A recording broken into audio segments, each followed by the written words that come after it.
جن لوگوں نے ادب کیا ان کے مقدر جاگ اٹھے، ان لوگوں کو خداوند کریم نے دنیائی میں بخت لگائے۔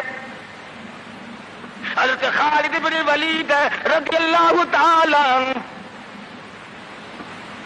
اطلاع دی گئی، خبر ملی کہ عیسائی سردار عیسائی بادشاہ 1.5 لاکھ کے قریب فوج لے کر مسلمانوں پہ حملہ کرنے کے لیے آیا ہے۔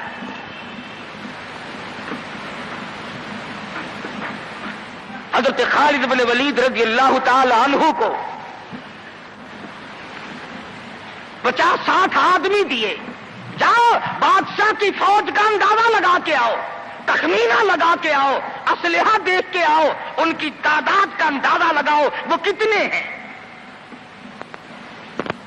حضرت خالد بن ولید رضی اللہ تعالی عنہ چند صحابہ کرام کو ساتھ لے کر کے پہنچے۔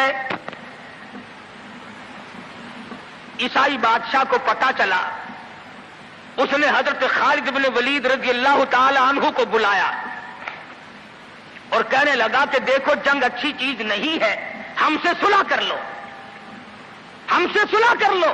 حضرت خالد فرمانے لگے صلح میں دیر کیا ہے، قول لا الہ الا اللہ محمد الرسول اللہ صلی اللہ علیہ وسلم، کلمہ پڑھ، مسلمان بن جا، میرا بھائی بن جا، جنت کا حقدار بن جا، میرے نبی کا غلام بن جا، اللہ کی توحید کا ماننے والا بن جا، ابھی تمام باتوں میں صلح ہو جائے گی۔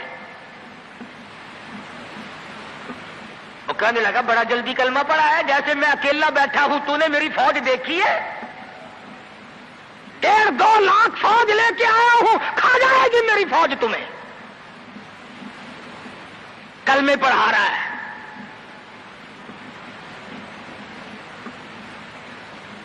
حضرت خالد کو کہنے لگا تجھے پتا نہیں تو کس کے سامنے کھڑا ہے؟ فرمایا ہاں ایک عیسائی کافر کے سامنے کھڑا ہوں۔ وہ کہنے لگا ہے کوئی جلاد؟ فوراً تلوار لے کر حاضر ہو گئے، کہا اس گستاخ کی گردن کاٹ مارو۔ حضرت خالد کے ساتھ 2 آدمی اور تھے، انہوں نے یہ نہیں کہا ہے جی اجی ہم تو یوں ہی بات کر رہے تھے جی، اجی آپ برہم ہو گئے، اجی حضور آپ ناراض ہو گئے۔ حضرت خالد نے یہ نہیں فرمایا کہ باہر والوں کو اطلاع کر دو، وہ 50-60 آدمی تو ہمارے ساتھ مل جائے۔ 2 ساتھیوں کو فرمایا اب ایک دوسرے کی طرف مت دیکھنا، تلوار نکال لو، انشاءاللہ حوض کوثر پہ ملاقات ہوگی۔ تین آدمی 1.5-2 لاکھ کے مقابلے میں ٹکرا گئے، یہ نہ سوچا کہ ہوگا کیا۔ حضرت خالد بن ولید رضی اللہ تعالیٰ عنہ اور 2 ساتھی اور تمام کافروں کی فوج میں گھر گئے، جنگ شروع ہو گئی۔ ابو عبیدہ بن جراح رضی اللہ تعالیٰ عنہ کے خام میں مدنی کریم صلی اللہ علیہ وسلم تشریف لائے، فرمایا ابو عبیدہ تو سویا ہوا ہے، میرا خالد گھیرے میں آ گیا۔ گھبرا کے اٹھے، شور مچایا، لوگوں جلدی کرو پہنچو، خالد گھیرے میں ہے۔ حضرت خالد کی بیوی ام تمیم سنتی ہے، کہنے لگی نہیں مجھے یقین نہیں آتا، میرا خالد گھیرے میں آنے والا نہیں، آ ہی نہیں سکتا۔ گھر میں کھڑی ہو کر چاروں طرف نظر مارتی ہے، دیکھتی کیا ہے؟ وہ ٹوپی جس میں امام الانبیاء محبوب کبریا حضرت محمد مصطفیٰ صلی اللہ تعالی علیہ وسلم کے منہ مبارک رکھے ہوئے تھے، وہ بھول آئے۔ ام تمیم کہتی ہے خالد تو ضرور گھیرے میں آ گیا، تیری ٹوپی یہاں رہ گئی۔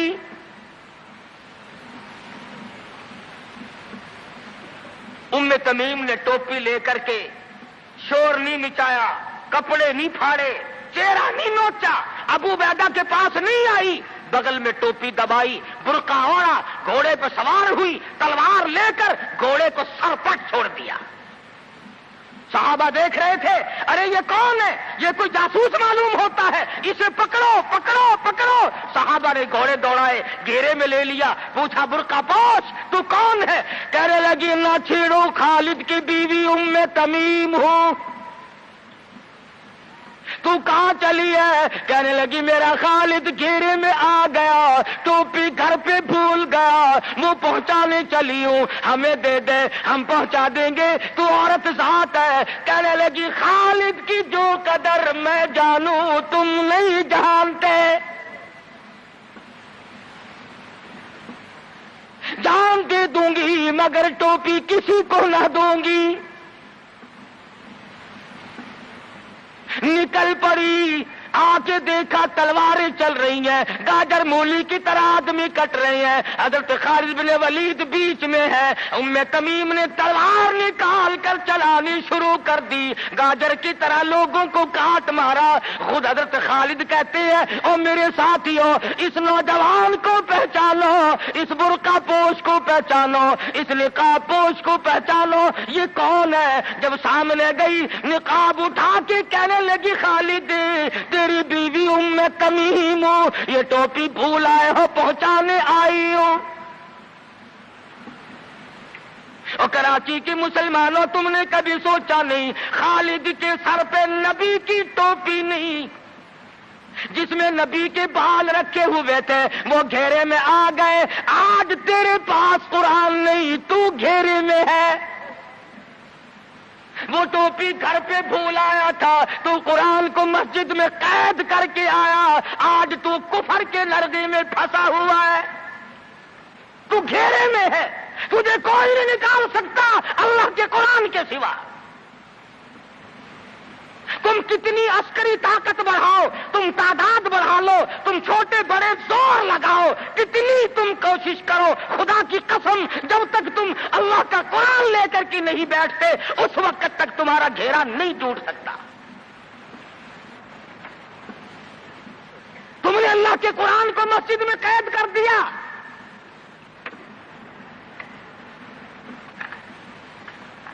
نہ اس کو عوام صدر میں جگہ دی، نہ مارکیٹ میں جگہ دی، نہ محلے میں جگہ دی، نہ برادری میں جگہ دی، نہ خاندان میں کوئی جگہ دی۔ تمام کو اکٹھا کر لو گے، اللہ کے قرآن کو پوچھنے والا کوئی نہیں۔ کون پوچھے؟ حضرت خالد تو صرف ٹوپی بھول کر آئے تھے، ہم نے قرآن ہی بھلا دیا، نبی کی سیرت کا آئینہ بھلا دیا۔ خدا کی قسم نبی نے امانت تمہارے سپرد کی ہے، میدان حشر برپا ہوگا اور اللہ کا پیغمبر کھڑا ہو کر تم سے مطالبہ کرے گا لاؤ میری امانت کہاں ہے۔ کچھ لوگ کہیں گے اور جی ہم تو عشق کی وجہ سے ایسا کر بیٹھتے ہیں، محبت میں ہمیں پتہ ہی نہیں چلا قرآن کہاں رہ گیا، محبت میں ہمیں پتہ ہی نہیں چلا قرآن رہ کہاں گیا۔ اور تجھے کیسی محبت ہے، تجھے کیسا عشق ہے کہ تجھے آج تک پتہ نہیں چلا۔ عشق تو صحابہ کرام کو تھا۔ مدینہ منورہ ہے، اللہ پاک ہر مسلمان کو مدینہ پاک کی زیارت نصیب فرمائے۔ خدا کی قسم مدینے کی ہوا میں جو خوشبو ہے تمہاری وہ کستوری میں نہیں ہو سکتی، وہ مشک میں نہیں ہو سکتی، وہ عنبر میں نہیں ہو سکتی، وہ زعفران میں نہیں ہو سکتی۔ ارے مدینے کی ہوا میں جو خوشبو ہے جو گنبد خضرا سے ٹکرا کر آتی ہے اس ہوا میں خوشبو بھی نرالی ہے۔ صحابہ کہتے ہیں کہ جب ہم نبی صلی اللہ علیہ وسلم کو تلاش کرنے کے لیے نکلتے تو کسی سے پوچھتے نہیں پھرتے تھے، بلکہ مدینے کی ہوا بتاتی تھی ادھر آؤ ادھر آؤ، حضور ادھر تشریف لے گئے۔ مدینہ منورہ میں ایک جنگ کی تیاری فرمائی، صحابہ کرام کا لشکر تیار فرمایا، حضور اکرم صلی اللہ علیہ وسلم نے۔ جمعے کا دن ہے، صبح کا وقت ہے، لشکر کو ساتھ لے کر کے تشریف لے گئے، 2-3 میل تک رخصت فرمانے کے لیے گئے، دعا کر کے واپس آ گئے، اللہ تمہیں کامیاب فرمائے۔ صحابی ہے حضور اکرم، سب کہہ دو صلی اللہ علیہ وسلم کا۔ آؤ عشق کی بات تمہیں بتاؤں، حضور اکرم صلی اللہ علیہ وسلم نے روانگی کے وقت فرما دیا، توجہ کرنا، لشکر کو رخصت کرتے وقت فرما دیا، اور میرے دیوانوں اور پروانوں اور میرے جانثاروں بات سنو، پہلے جھنڈا جعفر طیار رضی اللہ تعالیٰ عنہ کے ہاتھ میں دینا، پھر جھنڈا عبداللہ ابن روا کے ہاتھ میں دینا، پھر جھنڈا اسامہ بن زید کے ہاتھ میں دینا۔ حضور کے کلام کی مراد کو اگر صحابہ نہیں جانتے تو کون جانتا ہے؟ سمجھ گئے صحابہ کہ جعفر طیار شہید ہوں گے، یہ جو حضور نے فرمایا پھر اس کو دینا، پھر اس کو دینا۔ حضور صلی اللہ علیہ وسلم کے کلام کی، فرمان کی، ارشاد کی مراد اور منشا غرض و غائب صحابہ سمجھ گئے کہ جعفر طیار شہید ہوں گے، اور پھر عبداللہ بن روا بھی شہید ہوں گے، اور اسامہ بن زید بچ کے آئیں گے۔ صحابہ کا تجربہ تھا حضور کے کلام کو سمجھنے کے لیے۔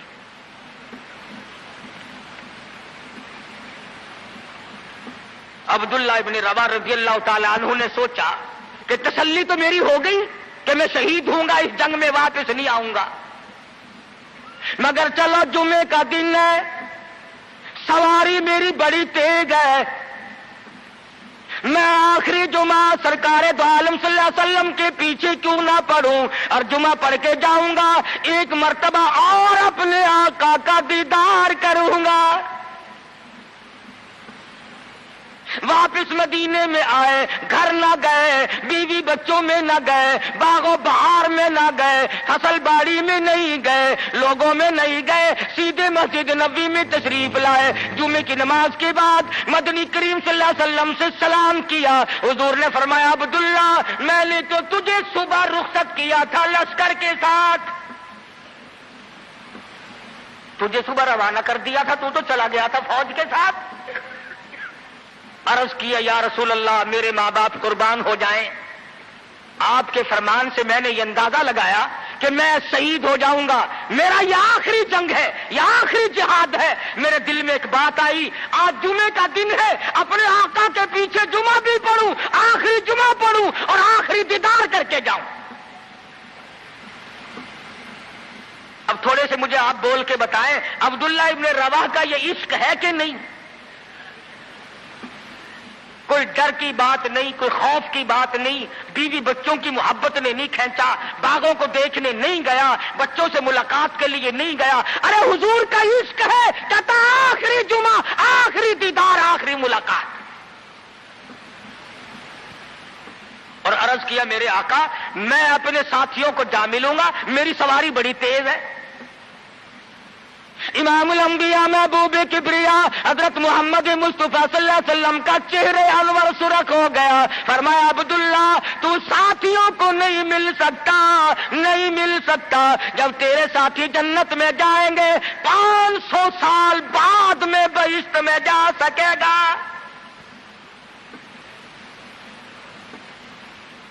کیوں؟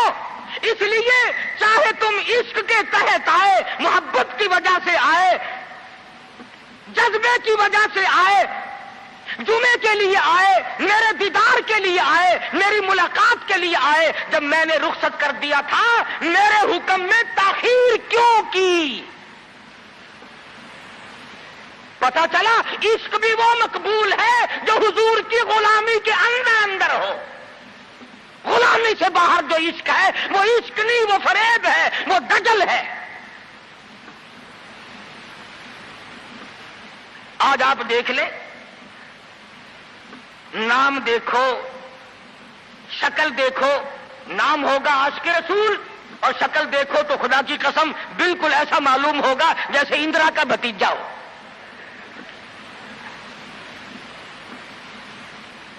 پہچان نہیں سکے گا آدمی۔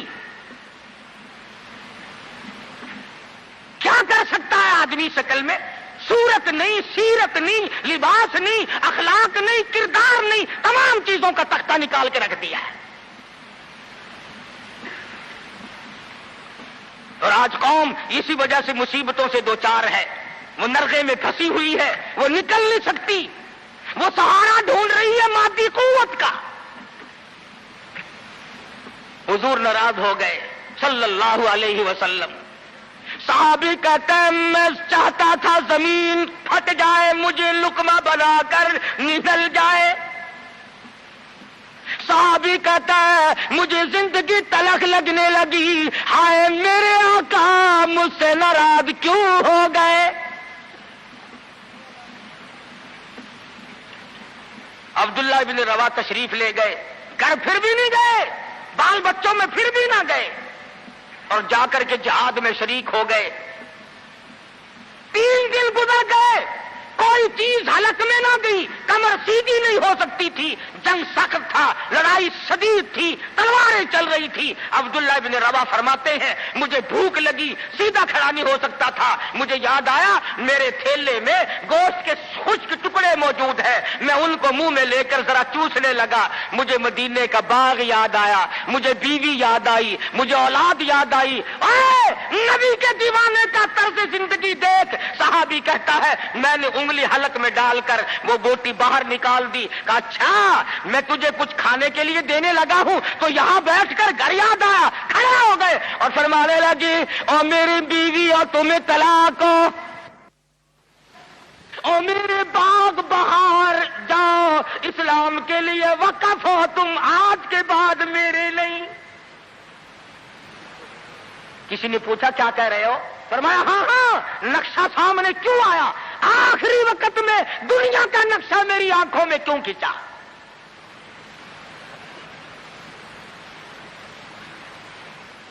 صحابی نے اپنے دل میں تصور بھی لانا اچھا نہ سمجھا، میری عاقبت خراب نہ ہو جائے، میری آخرت نہ بگڑ جائے۔ عبداللہ بن روا تلوار لے کر کھڑے ہو گئے۔ کسی نے لکھا 3 دن کا، بعض نے لکھا 5 دن کا بھوکا صحابی ٹکڑے ہو گیا۔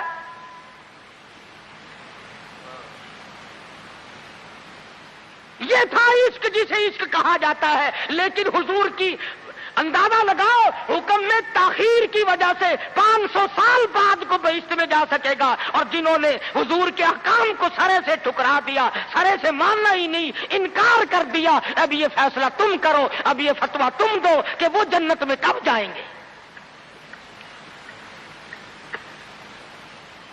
امام الانبیاء محبوب کبریا حضرت محمد مصطفیٰ صلی اللہ تعالی علیہ وسلم کے دیوانوں نے حد کر دی، پروانوں نے حد کر دی، جس صورت سے بھی ان کو لگایا گیا اسی صورت سے وہ آگے بڑھتے رہے۔ فاروق اعظم کی حکومت ہے، سب کہہ دو رضی اللہ تعالی عنہ۔ مصر کے علاقے میں کافروں نے ایک سازش بنائی، لڑکیوں کو ہار و سنگار کر کے کوٹھے پہ کھڑا کر دیا۔ پروگرام مسلمانوں کو پہلے معلوم ہو گیا کہ مسلمان فوج کے کلچر کو تباہ کرنا چاہتے ہیں، مسلمان کے اخلاق و کردار کو برباد کرنا چاہتے ہیں۔ فاروق اعظم کو خط لکھا، اور راستہ کوئی نہیں فوج کے گزرنے کا، ایک ہی راستہ ہے، اور اس راستے کو خراب کر دیا گیا، اس راستے میں کانٹے بچھا دیے گئے، حسن کی دولت بکھیر دی گئی تاکہ مسلمانوں کا دل خراب ہو۔ ارے یہ کافر کا بھی عقیدہ ہے کہ اگر مسلمان کا پاؤں پھسل گیا پھر یہ جہنم سے ارے نہیں ٹھہرتا۔ فاروق اعظم رضی اللہ تعالیٰ عنہ نے خط کا جواب دیا اور صاف صاف لکھ دیا کوئی پریشانی کی بات نہیں، ساری فوج کو اکٹھا کر کے قرآن کی آیت سنا دو، ساری فوج کو اکٹھا کر کے قرآن سناؤ۔ چنانچہ کمانڈر نے، سپہ سالار نے فوج کو اکٹھا کیا اور قرآن کریم سنا دیا، وَقُلْ لِلْمُؤْمِنِينَ يَغُضُّوا مِنْ أَبْصَارِكُمْ وَيَحْفَظُوا فُرُوجَكُمْ ذَلِكُمْ أَزْكَىٰ لَكُمْ إِنَّ اللَّهَ خَبِيرٌ بِمَا يَصْنَعُونَ۔ مسلمانوں، اپنی نظروں کی حفاظت کرو، اپنی ایمان کی حفاظت کرو۔ اگر تم کنکھی آنکھوں سے بھی دیکھو گے خدا تمہاری ساتھ ہے، وہ تمہاری تمام حرکتوں کو دیکھتا ہے۔